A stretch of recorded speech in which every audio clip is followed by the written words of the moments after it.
Are American Democrats funding a network of influencers? But instead of being scary and creepy dark money, it's actually unbelievably cringe and stupid. Just how do the Democrats manage to screw up being an opposition party?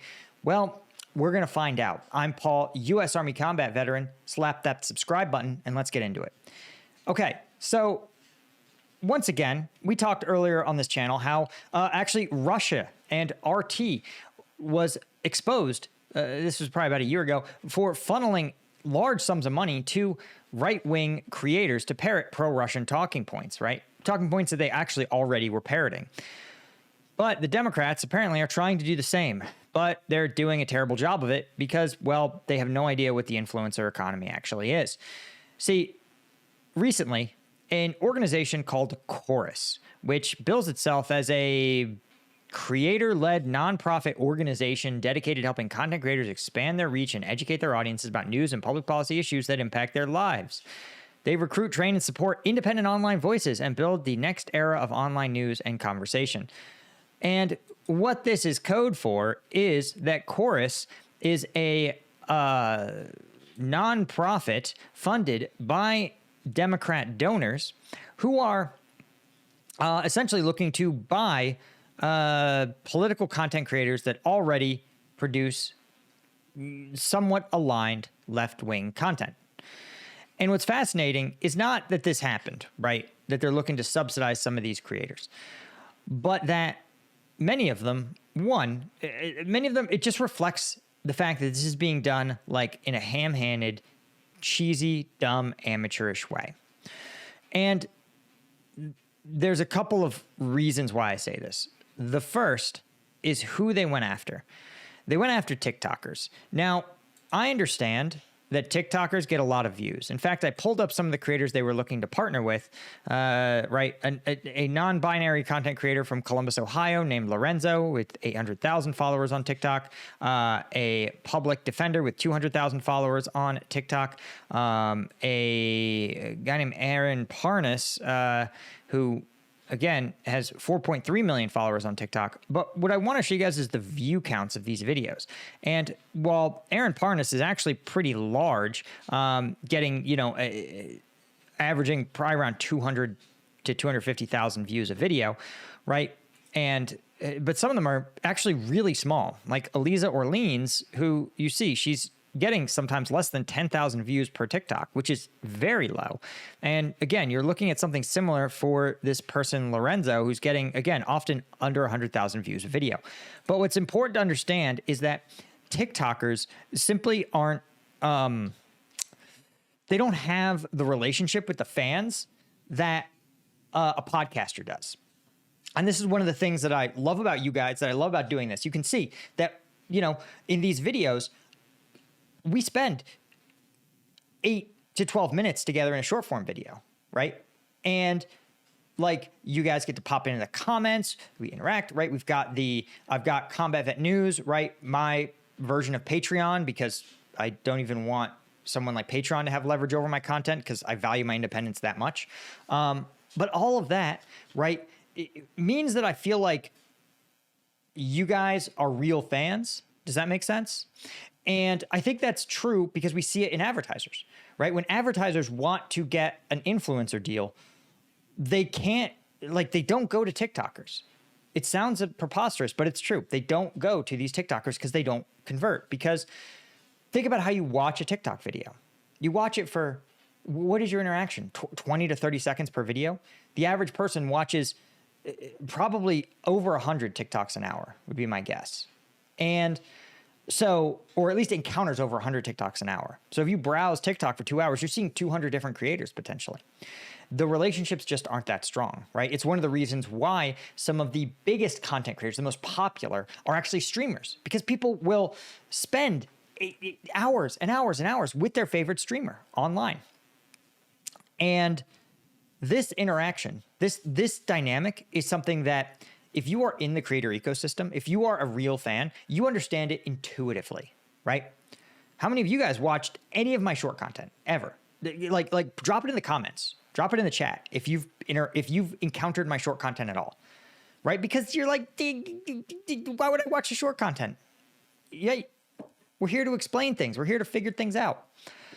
All this to say is that going after TikTokers already tells us that they aren't really that interested in reaching the most committed fans. But what's really, really, really annoying, what actually like offends me, is the terms that the Democratic Party or Democrat donors imposed on these creators.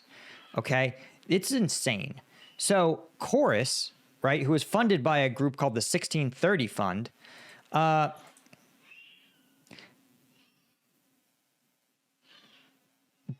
the 1630 Fund imposed a whole bunch of other things. For example, they said, if you ever collaborate with any other politician, if you want to have an interview, you have to go through Chorus. You can't book your own interviews. And that means that you're probably going to have to follow their conditions. They're going to say, well, this politician will only talk to you, but you can't talk to them about what's going on in Gaza. You can't talk to them about their stance on inflation. You can't talk to them about this controversial issue, right? And so they're turning creators into a total safe space, right?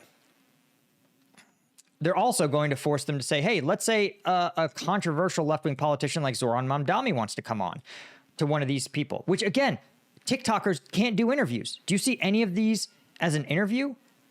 No, these are like skits and stuff, right? These are reactions. I mean, this is a outfit of the day. Where's the interviews? How do you do an interview on TikTok? You're not going to get a big interview. It's preposterous. And again, the fact is that if you knew anything about content creation, you would know that TikTokers and interviews just don't work, right? So also they say creators in the program aren't allowed to have drama with each other. You can't criticize each other. What are you talking about, dude? Like right-wing, look at how many right-wing influencers just absolutely sandblast each other. They have drama all the time. And literally, they can't disclose that Chorus paid them this money. I'm sorry. This sounds like this deal that RT was trying to offer these guys, right? And it's just insane. They actually are required to have daily check-in meetings, daily messaging meetings with Chorus, with Democrat donors. This is insane, guys. I'm sorry. Part of this contract, the Chorus people were like telling these creators, hey, you guys can sit down, right? You guys are free to, you're independent. Look at their website. They said they're totally independent creators. Well, guys, you don't need to have daily messaging check-ins with fully independent creators, FYI, right? And this is one of the reasons, shit like this is why I take so few sponsorships and why I depend on you guys and why I value my independence. Because no matter how nice people say they are, they're always going to impose on you, man. They're always going to want you to get on their agenda. And it kind of kills me inside to see, like, if you believe in America and you believe in a two-party system, then you want to have a robust, effective opposition party.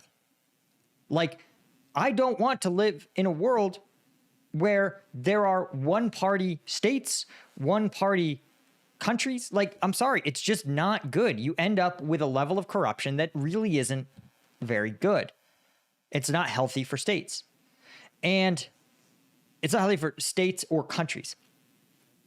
And so the inability of the Democratic Party to even understand what it means to be an influencer, how influencers talk to their audiences, how content creators try to bring you guys real information, right? Like, if you found out that I was taking this money, I guarantee it, you guys would stop trusting me. And you should. You should. Because you weren't listening to actual analysis. You were listening to partisan talking points. And even the right wing knows that, right? Like, they don't pay Joe Rogan anything. They just go on Rogan and convince him that their worldview is the better one. And they're very good at it. And why is, like, unbelievably popular policies that make up the Democratic Party, right? Like access to abortion. Most Americans are like, yeah, you should have access to abortion. It's not that controversial. Most Americans are like, hey, we'd love to have improved coverage of improved medical care coverage, right? Medicare for all, expanded chip programs, something. Like, these are incredibly popular, incredibly well-liked policies, but somehow we're like, oh, you can't convince people of them, so we're just going to pay TikTokers. Oh, and by the way, these TikTokers were getting paid peanuts. Like, the lowest tier of creator was getting $250 a month. Okay? That is not even close to minimum wage, FYI. Like, that's not even close to federal minimum wage. Imagine having to daily check in with your bosses as a TikToker, and they paid you 250 smackaroos a month. Absolutely a fucking joke. So again, the absurdity is just beyond parody. It's beyond anything you can possibly conceive of. And the complete inability of the American left to really the Democratic Party. The American left, again, look on YouTube, guys. There's a gazillion super popular creators that sit on the left. But the Democratic Party avoids them like the plague because they might have to answer like an uncomfortable question about, like, why do we keep sending bombs to Gaza? Like, why do those bombs kill all these kids? Like, and if you're doing it, well, you should at least have an answer. Just like Trump, at least he answers when people say, where are the Epstein files? He goes, the Epstein files don't exist. Okay, that's an answer. You gave us an answer. That's pretty cool of you. You know? Democratic politicians can't even do that. They can't even go on a newscast and be like, we give bombs to Gaza because F those kids. Okay. You know, at least you came out here and said it. Anyway, you know I'm going to try to stay honest for you guys, do the right thing, and bring you guys the truth, or at least the best we can do. But, you know, if you're a foreign government and you're willing to pay me $50 million, yeah, we'll talk. We'll talk. Anything less than that, though, nah, I'll keep making videos in my garage.